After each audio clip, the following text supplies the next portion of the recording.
Hello, this is Jay Mitchell, and we're back for another episode of Libertarian Uncensored podcast, going over all the posts on the Libertarian Uncensored subreddit.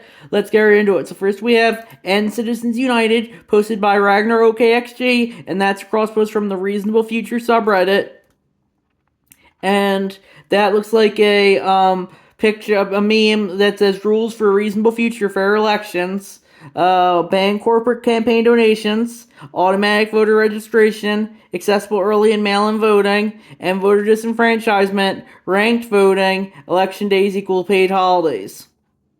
And yeah, personally, I think, the libertarian perspective is, we shouldn't be having elections in the first place. What we need is voluntary collectivism rather than forced collectivism.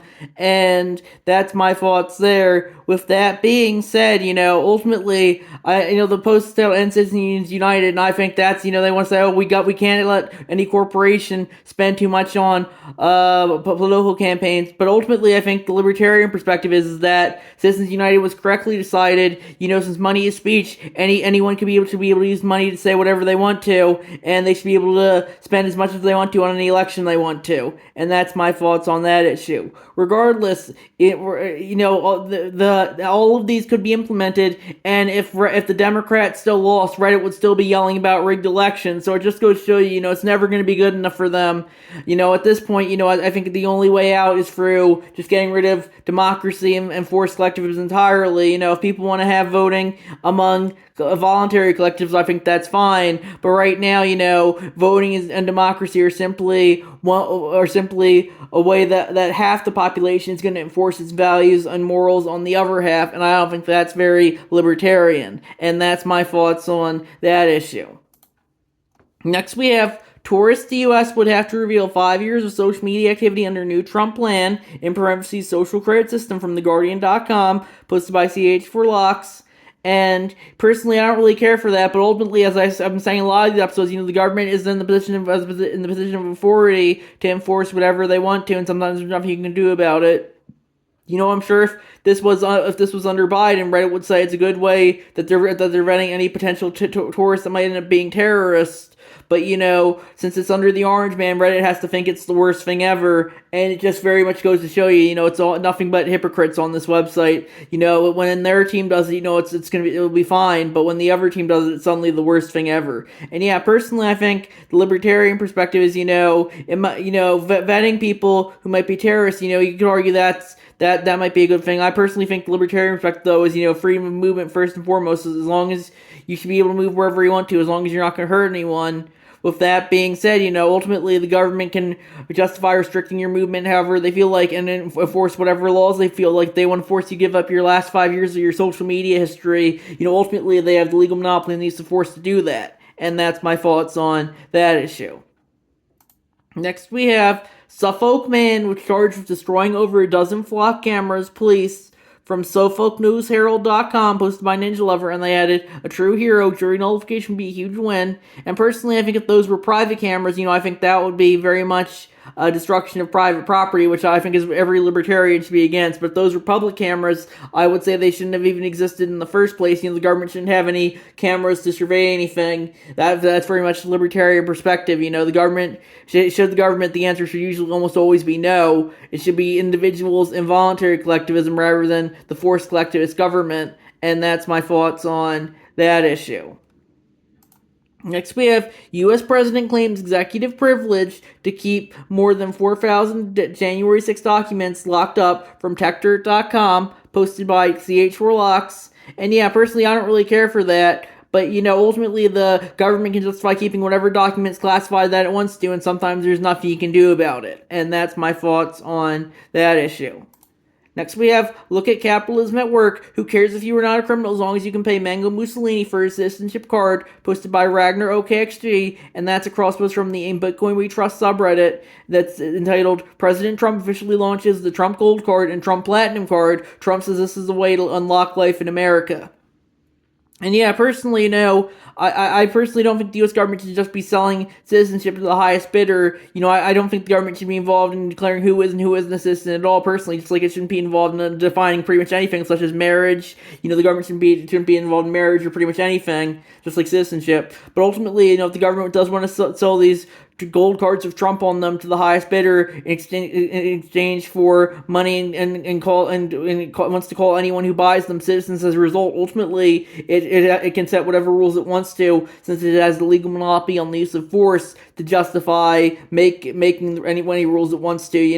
If I sold these cards and and said, oh, you can call yourself a citizen using them, the government would probably go after me. But ultimately the government, since they can make whatever rules they want to, they if they want to do this, sometimes there's nothing you can do about it if you don't like it. Next we have, what are your thoughts on the EU, posted by Real Draw 4713, and that's a cross post from the Gold and Black subreddit. I'm seeing a lot of stuff on the EU recently, and I recently wrote about it on my website, exitnow7.wordpress.com, but I want to see how the average libertarian feels about it. And I replied to this post on another post, a cross post they made to the Libertarian Party USA subreddit. I said, not as bad as China yet in regards to libertarian principles, but definitely getting there. I do think the EU, it's good from a free trade perspective, but other than that, it's increasingly kind of turning into like what the US is. It used to be that each European country was separate. Now increasingly they're becoming the United States of Europe under a tyrannical woke government, which is, the EU is very much a woke progressive organization when it comes to the values it enforces. And I personally don't really care for that, but ultimately government and intergovernmental organizations start doing whatever they want to, and sometimes there's nothing you can do to stop them. And I personally think the libertarian perspective is, the EU, it might sound like since it's a free trade zone, but with all their bureaucratic bullshit, I definitely do think if I was in Europe, I'd definitely push for a Brexit for my country if I was in one of the remaining EU countries, because they're just going to enforce more rules and regulations on you, and if you don't comply, they'll just ratchet up the pressure even harder. And that's my thoughts on that issue. Next we have U.S. made a man 5 years of social media history from incoming tourists from CNET.com, posted by FlimsyAl5563.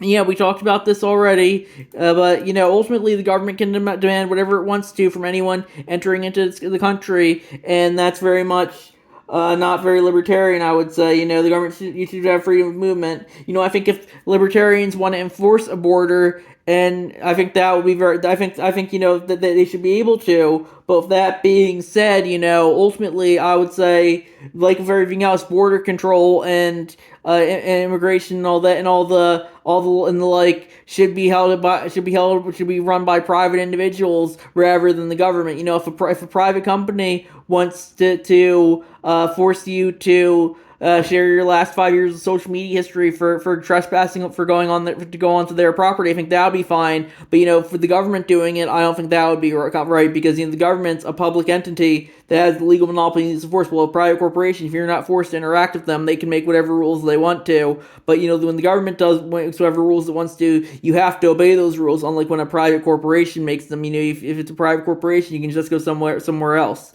And it's not to say private corporations can't be authoritarian.